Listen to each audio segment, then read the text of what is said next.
Be me, me 26, male. Meet this girl Mackenzie at a friend's housewarming party. She's standing alone by the snack table, organizing the chips by size. Notice her rearranging the dip cups in perfect symmetry. Approach her with a joke about her apparent need for order. She jumps slightly, clearly didn't notice me coming. Apologize for startling her. She laughs nervously, explains she has mild autism, and organizing things helps her anxiety at social events. Tell her it's cool, everyone has their thing.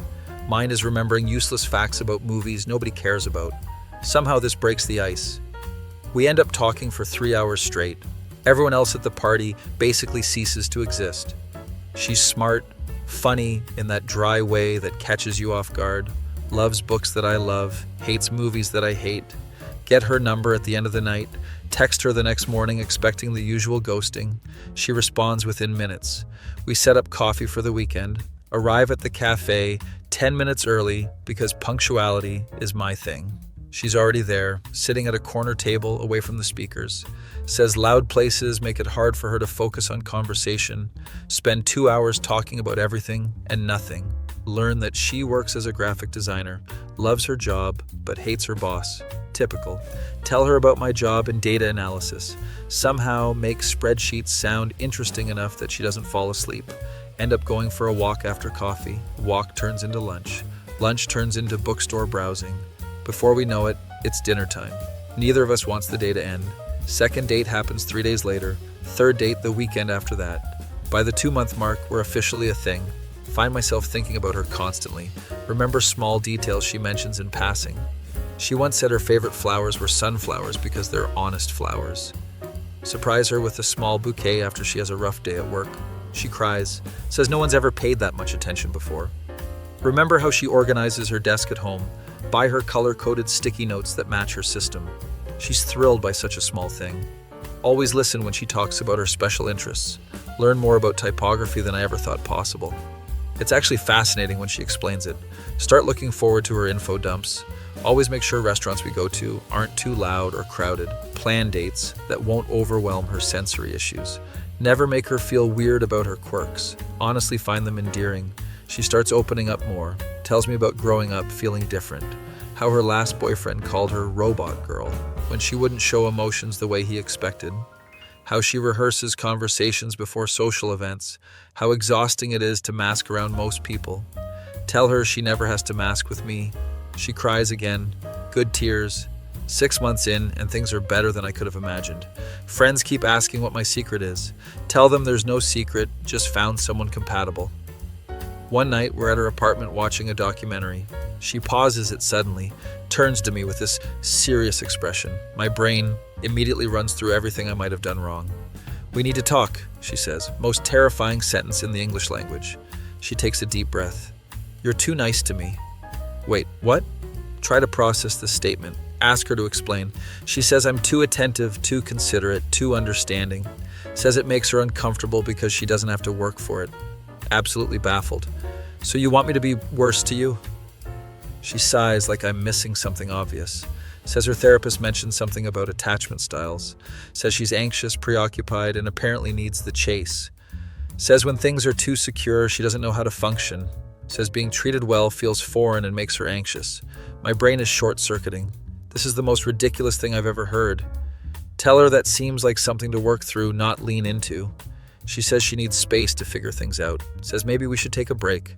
Try to discuss further, but her mind is made up. Leave her apartment feeling like I'm in some bizarre alternate reality. Text her the next day to see if she's reconsidered. She responds that she needs time. Give her a week. Check in again. She says she thinks we should see other people.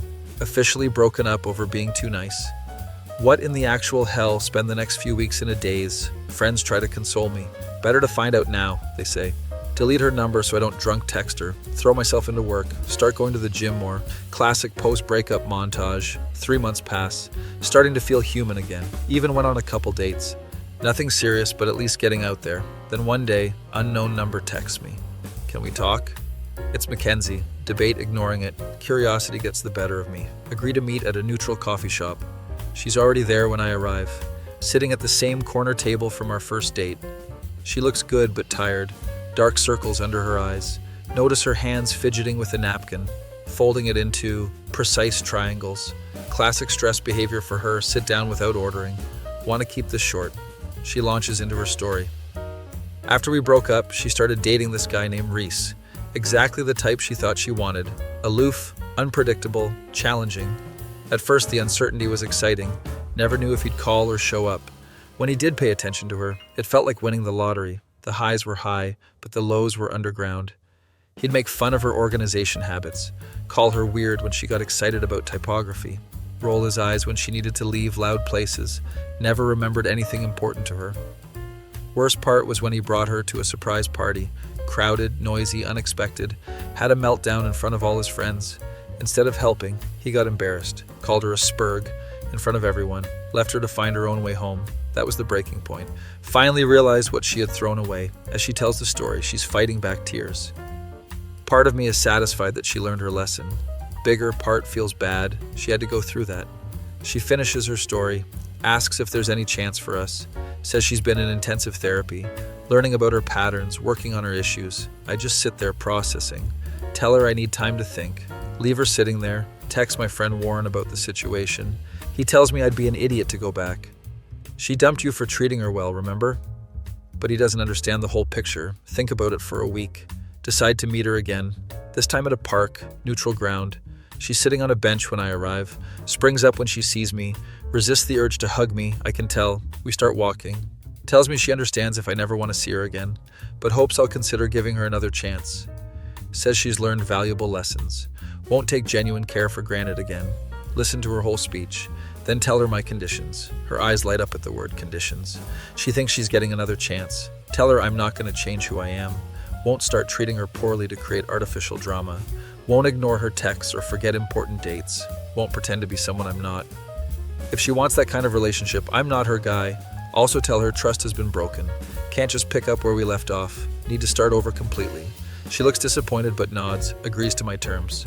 We start dating again. First date, I bring her a book she mentioned wanting to read. Her eyes well up, but she controls it. Second date, we go to a quiet museum. Remember how she likes to read every single plaque. Make sure to give her all the time she needs. Notice her watching me with a strange expression. Third date, I cook her favorite meal. Make sure everything is separated on the plate, the way she likes. She brings a small gift. It's a data visualization book I had mentioned months ago. As we eat, she gets increasingly quiet, finally asks what's wrong. Nothing's wrong. That's what's so amazing. Apparently she expected me to have changed, to be punishing her in subtle ways. The fact that I'm still being considerate is blowing her mind. I don't deserve this after what I did. Tell her relationships aren't about what people deserve. They're about choices. I choose to be kind because that's who I am, not because she earned it. She starts crying. Between sobs tells me how Reese made her feel broken, how she started believing maybe she was too difficult to love, how she realized what she had thrown away. Most importantly, she realized why she sabotaged us. Her father abandoned her family when she was young, never had a stable male figure in her life. When things with us became steady and secure, her brain couldn't process it, felt like something had to be wrong, felt like she didn't deserve stability. Now she understands her patterns, working to change them, hold her while she works through it, gently stroke her hair as she curls into my chest, plant a soft kiss on her forehead when she looks up at me. She smiles through her tears, tell her we all have our issues, share some of my own insecurities. By the end of the night, we're laughing again, decide to officially try again, go slower this time. She continues therapy. I work on communicating better. 6 months pass. Things are better than before. She's more secure, I'm more open. We still have occasional problems, but work through them. One day we're at a restaurant. She goes to the bathroom, comes back to find me looking at my phone. Playfully asks if I'm texting another girl. Show her. I'm actually looking at sunflower bouquets for our anniversary. She gets this look on her face like she can't believe her luck. Then tells me Reese texted her last week. My stomach drops. She immediately shows me her phone. She shut him down completely. Told him she's with someone who accepts her exactly as she is. Told him to learn from his mistakes like she learned from hers. Relief washes over me. Later that night at my place. She's arranged all the books on my shelf by color, a sure sign she's feeling content. Pull her into my lap while she's organizing. Give her a little kiss on the neck that makes her giggle. Cuddle on the couch with her head on my chest. Play with her hair absent-mindedly while we talk. Catch her smiling to herself. Ask what she's thinking. Just that I almost lost the best thing in my life because I was too scared to accept it. Pull her into a hug. Well, I'm not going anywhere now. She looks up at me, absolute certainty in her eyes. Neither am I. Lean down and give her the softest kiss. She wraps her arms around my neck and holds on tight. Can feel her smiling against my lips. Somehow cuddle even closer on the couch. Fall asleep, tangled together like puzzle pieces that finally found their match. A year later, we move in together. Our apartment becomes a perfect blend of her organization and my chaos. Somehow it works. 2 years after that, plan a proposal. Remember how she hates public spectacles. Propose at home with just the two of us. Make her favorite dinner. Arrange her favorite books to spell out "Marry Me" when arranged by color. She notices immediately, says yes before I can even get the ring out. She jumps into my arms, nearly knocking me over. Pick her up and spin her around. Put the ring on her finger with shaking hands. She keeps staring at it in disbelief. Spend the night cuddled up, her head on my chest. Play with her hair until she falls asleep. Can't stop smiling like an idiot. Later tells me she knew from the moment I gave her a second chance that I was different, that sometimes the nice guy doesn't finish last. He just needs to find someone who recognizes what nice really means. Be me roommate with Zach. Dude's an edgelord, but nice. Lives in all black clothing and quotes Nietzsche, unironically, but always pays rent on time and cleans the bathroom, so we're cool. One day, Zach comes home looking like he won the lottery. Bro, I met this girl at the coffee shop. Here we go again. Zach falls in love every other month. Usually lasts about 2 weeks before he's back to writing sad poetry in his room, but this time he seems extra excited. Her name is Claire, and she's perfect. Asks if it's cool if she comes over for dinner tomorrow. Tell him sure, whatever, secretly hoping she's not another gothic nightmare who'll perform a seance in our living room. Next day, Zach spends 3 hours cooking. Dude's making a 3-course Italian feast. Apartment smells amazing, not gonna lie. Doorbell rings at exactly 7. Zach nearly trips rushing to answer. In walks this girl with bright blue hair and the sharpest eyeliner I've ever seen. She's tiny, but has this energy like she could absolutely destroy you. Wearing a t-shirt that says, "I'm not angry, this is just my face." Zach introduces us. Claire, this is my roommate. She looks me up and down like she's calculating how quickly she could take me in a fight. Nice to meet you, I guess. Charming. Dinner is awkward as hell. Zach keeps trying to impress her with his knowledge of obscure bands. Claire mostly focuses on demolishing the food. Girl can eat, I'll give her that. Rarely speaks except to ask for seconds. When she does talk, it's either sarcasm or some wild story. Tells us about how she once convinced an entire bar she was a distant royal relative, got free drinks all night. Something about her seems off but can't place it. After dinner, Zach suggests watching a movie. Claire immediately takes command of the remote, puts on some Korean horror film with no explanation, proceeds to provide running commentary on the death scenes. That's not how blood splatter works. Amateur hour. Slightly terrified but also impressed. Zach is looking at her like she hung the moon. Poor bastard is already gone. She leaves around midnight. Zach immediately asks what I think. Lie and say she seems great. In reality, pretty sure she might be planning to harvest our organs. Next few weeks, Claire is over constantly, always around dinner time, mysteriously. Zach keeps cooking elaborate meals. Claire keeps eating them with scary efficiency.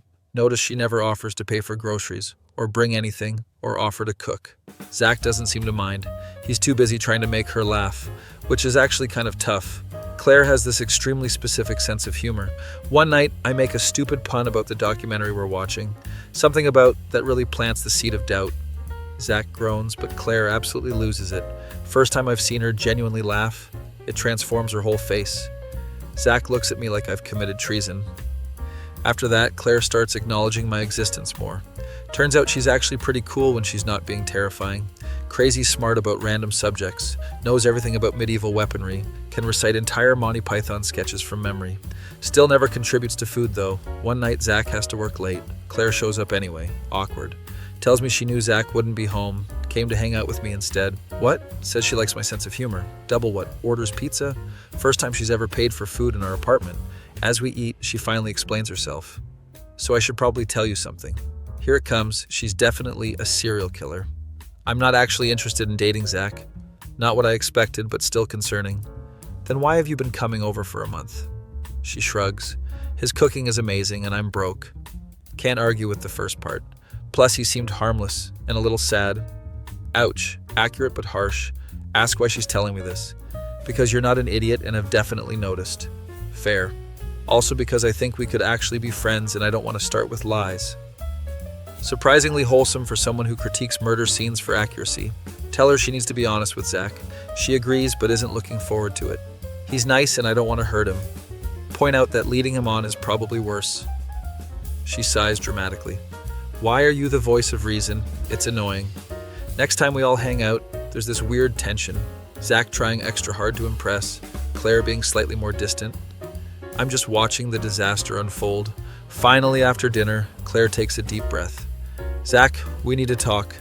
The 4 worst words in any language. Expect Zach to be devastated. I'm not interested in dating you. Moment of awful silence.